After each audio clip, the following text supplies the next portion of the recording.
way of coming back and grabbing you. Sometimes literally. That is not the right way to think about time travel, Jonah told himself. Remember, you have a new attitude now. He forced himself to open his eyes wide enough to read the words on the screen before him, and then wider still in indignation. Alexis Romanov, he protested. No way! That's a girl's name.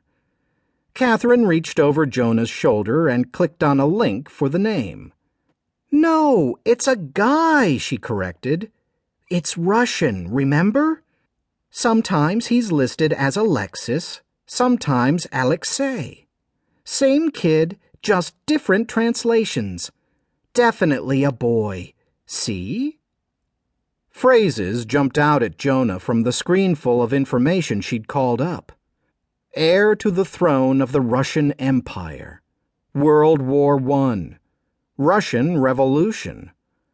Alexis was imprisoned with the rest of his family. Then, in 1918, the Bolsheviks decided.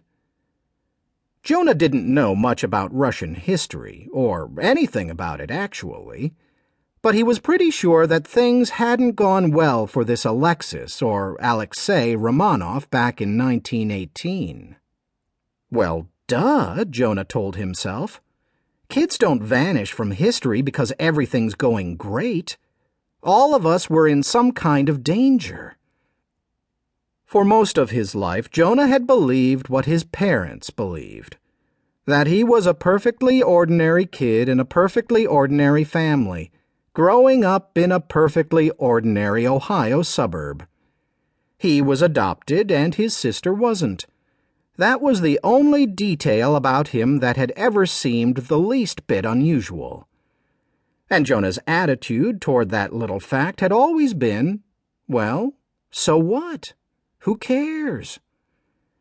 Then the mysterious letters had begun arriving, and Jonah had found out that he wasn't an ordinary adoptee. Not at all. Instead, he and 35 other kids were, depending on how you looked at it, either refugees from history or children audaciously stolen from the past. Or both at once. The only reason he and the other kids were growing up now at the start of the 21st century was because their kidnappers had crash-landed in this time period with a plane load of stolen babies. Fearing the wrath of time agents determined to keep history on its original track, the kidnappers had abandoned the babies and run away, vowing to come back for them as soon as they could. At least we got 13 years of happy ignorance before everyone started fighting over us again, Jonah thought. And that wasn't the right way to think either. Ignorance wasn't a good thing. Jonah and Katherine had traveled back and forth through history multiple times in the past few months, repairing time and rescuing other kids endangered by their own time periods. How many times on those trips had ignorance almost gotten someone killed? Let's see. In 1483, 1485, 1600, 1605, 1611, 1903... Jonah had returned from his last trip through time, vowing to face up to even the facts he desperately didn't want to know. Facts like what his original identity in history actually was. Just yesterday, he'd asked J.B., the time agent he knew best, to finally reveal it. This may have been a little unfair. After their last trip through time, J.B. was going through an identity crisis of his own. It probably wasn't surprising that J.B. had refused to tell. So Jonah had decided to take matters into his own hands.